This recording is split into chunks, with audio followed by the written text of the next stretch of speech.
Convidamos o acadêmico de Direito, o senhor Manuel Elias Souza Jael, a apresentar monografia cujo tema o uso de algemas. Cumprimento a coordenadora do curso de Direito, a professora doutora Olga Sueli Soares de Souza.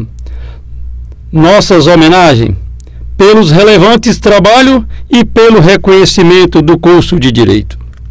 Senhores membros da banca examinadora, cumprimento o meu orientador, professor mestre Jailson Rocha, doutor Marcos Aurélio, professor de Direito Penal e excelentíssimo juiz de Direito, e ao bacharel Ivaldo Costa de Souza, especialista em Direito Penal.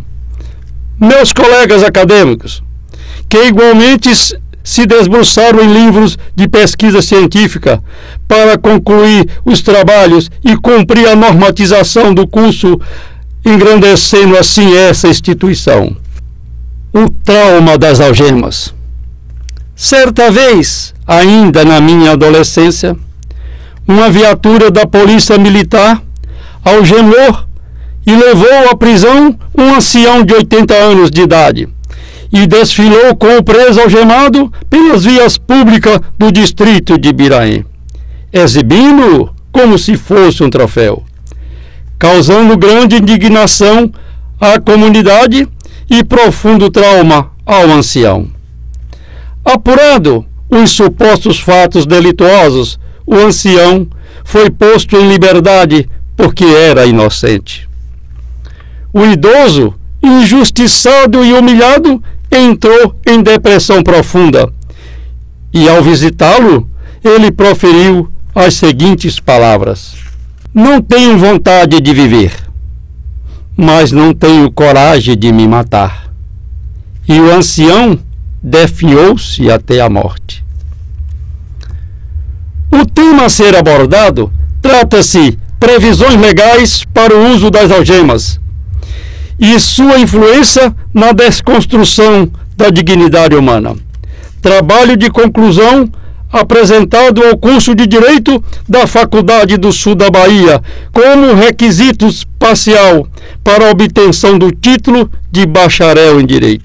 Este fato é mais um dentre vários ocorridos no Brasil, o que me levou a efetivar a presente pesquisa científica, buscando compreender os institutos jurídicos, bem como os posicionamentos doutrinários e jurisdicionais sobre o assunto.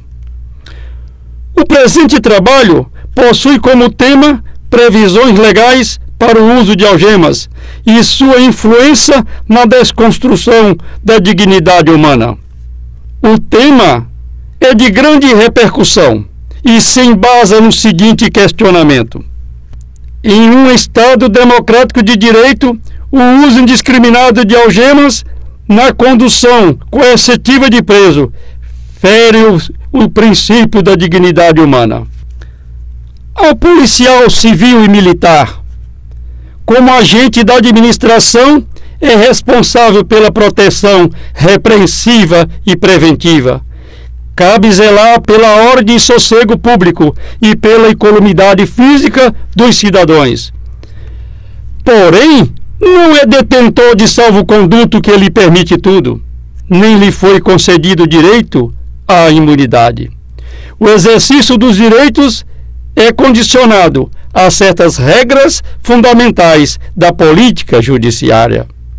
A Lei Processual Penal dispõe em seu artigo 284 que não será permitido o emprego de força, salvo se houver necessidade, no caso de resistência ou de tentativa de fuga de preso, e em seu artigo 292 preceitua que se houver resistência à prisão em flagrante ou a determinada por autoridade competente.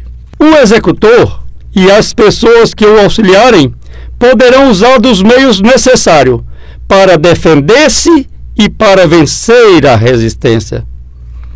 A lei é clara ao dispor que os agentes do Estado poderão se utilizar do emprego de força e de outros meios necessários.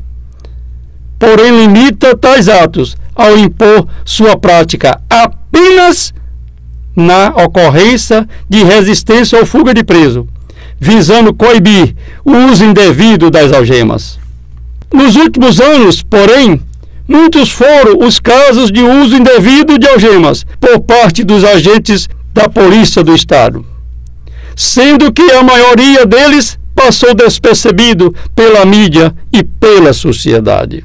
Ocorre que, em agosto de 2008, na Operação Satyagraha da Polícia Federal, houve a prisão do ex-presidente do Senado, Jader Barbalho, do ex-prefeito paulista, Paulo Maluf, do ex-banqueiro Salvatore Cacciola, dentre outros. E em todos os casos, a condução coercitiva se realizou com o uso de algemas.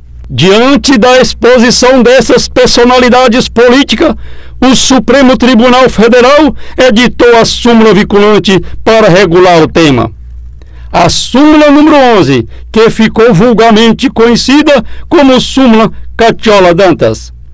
E, portanto, a ausência e morosidade da justiça brasileira só foi percebida quando atingiu personalidades políticas, fato que contraria a tradição do país que adota o sistema civilal.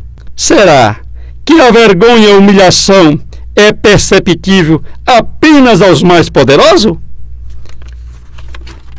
É o que parece, já que tal manifestação somente ocorreu quando atingiu a alta sociedade. A súmula vinculante assim dispõe: só é lícito o uso de algemas em caso de resistência e de fundado receio de fuga ou de perigo à integridade física própria ou alheia. Portanto, por parte do preso ou de terceiro, justificada a excepcionalidade por escrito, sob pena de responsabilidade disciplinar, civil e penal, do agente ou autoridade e de nulidade da prisão ou de atos processuais a que se refere, sem prejuízo de responsabilidade civil do Estado. Mas não obstante as pertinentes críticas à edição da súmula, o tema carecia de regulamentação, pois inúmeras são as prisões que ocorrem de forma arbitrária e que o policial se utiliza do uso de algemas de forma desnecessária. Ocorre que, quando as algemas são utilizadas para a condução de preso, há uma grande exposição do conduzido.